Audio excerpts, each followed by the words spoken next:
Morning.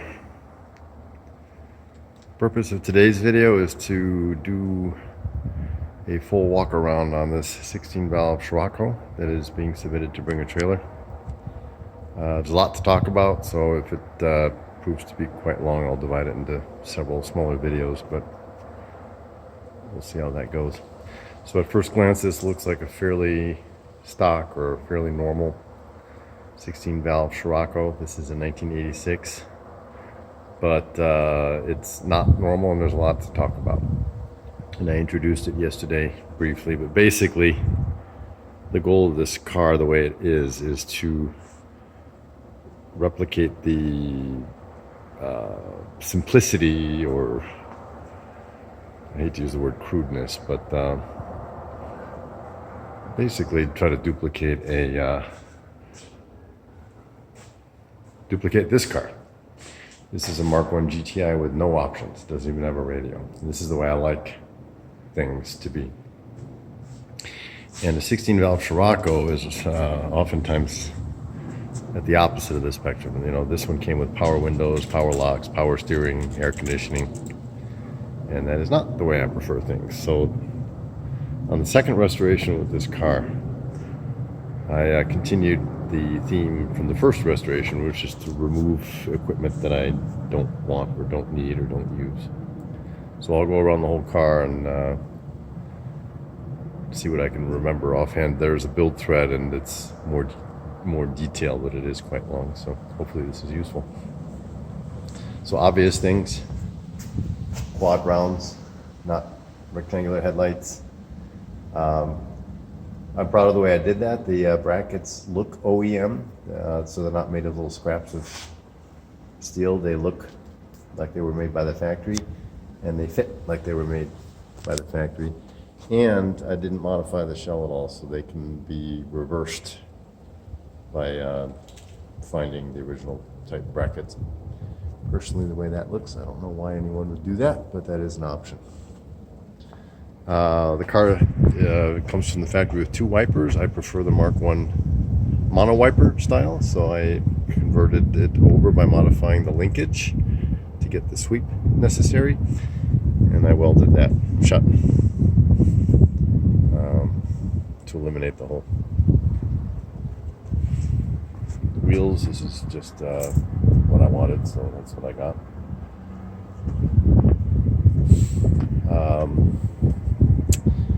The wing is a 16V wing. It's off a later car that I found in a junkyard.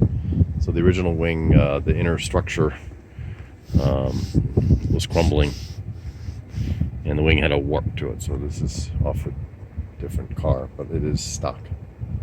I deleted the rear wiper, and I don't have wiperless glass, so I just put a plug in there. The third brake light is deleted, but that leaves just this black marker, but there's no light there. There used to be a washer nozzle here. I welded that shut. The car part of the power lock system is the gas door is locked. I just deleted that, so that's where the hole used to be, and then I just padded this area so that it closes flush. The car has speaker grills, but there are no speakers because there's no radio.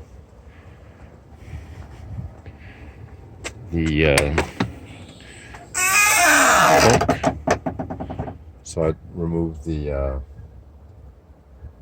upholstery there. There's no carpet, no spare. There was a washer bottle somewhere in here. I don't remember where. That's gone. And then the power locks module, or power locks pump, was in there, and I removed that. That's the sunroof drain that you're seeing there. Those work fine.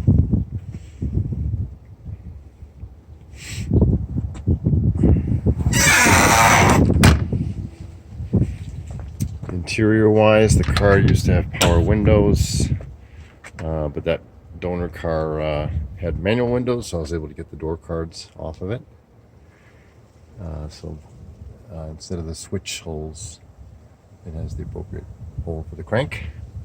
There used to be cloth on here which was similar to this. I removed it, so it's just black plastic now. The dashboard on all these cars is, or most of these cars, is cracked. So this is not a repadded dash. This is a scratch-built dash out of masonite, and then padded and covered with pleather. All the vents are there as per OEM. I do not have the servos hooked up, and in fact the only thing on the center console that remains is this valve for the heater and the fan. And then to control where air goes, I either block off these vents or open them. So when they're open, the air preferentially comes out of here and blows on the occupants, and when these are closed, the air preferentially comes out the defog duct and the footwells. So not very refined, but simple, and it works. No more stereo. I built a cubby, just put things in. There used to be an oil temperature gauge.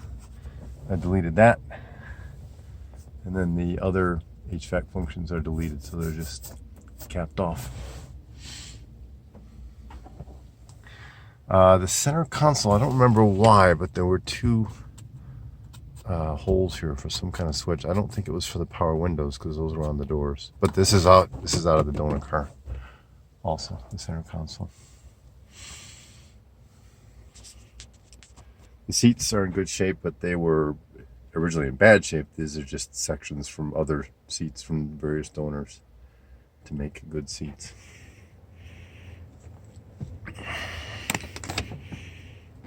Nothing really to report in the back.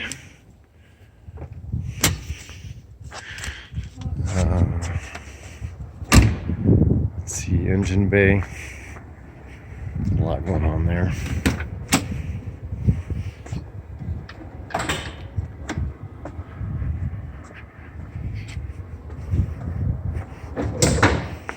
Pardon me while I open the hood.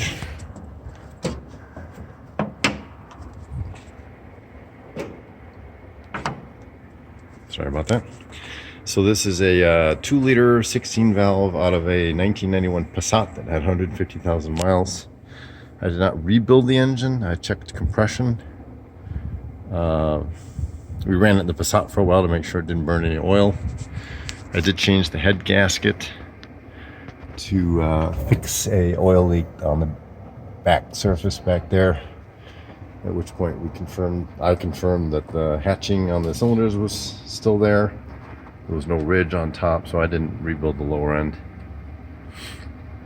It runs very, very strong. The transmission is a correct 2Y short ratio gearbox 5-speed out of the donor 16V that donated the other parts.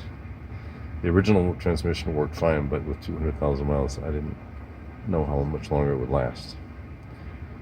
So the donor had 100,000 miles and change, and was in a junkyard from a front end collision. So no AC, no power steering. So a single belt setup. That works fine. No overflow bottle. This is an early radiator for an AC car, so it's wide, but it has the tank built into it. I like the simplicity. No oil cooler. The car does not overheat. I've had it in hot weather traffic, no problem, and I've had it at the speed limit of the car, and it does not overheat either. There's normally a bunch of plumbing along here for the various emissions charcoal canister setup items. That's all gone, and the tank simply vents into the intake here, which will probably kill millions of innocent children, but I figured I don't drive very much, so that's not going to hurt anybody. Again, I like the simplicity. Strut mounts are modified with the Opal exhaust hanger technique, so they will not sag ever. As we all know, all the aftermarket struts are garbage, so they need to be modified either with urethane or with an exhaust hanger. So these have that modification. The battery, not the best brand, but it works fine. So I don't recommend changing it till it dies, but it wouldn't hurt to have a better brand. I can't think of anything else in the engine bay. So I am going to stop here with this video, and then I'll close everything up and do a walk around on the paintwork. I'll see you then.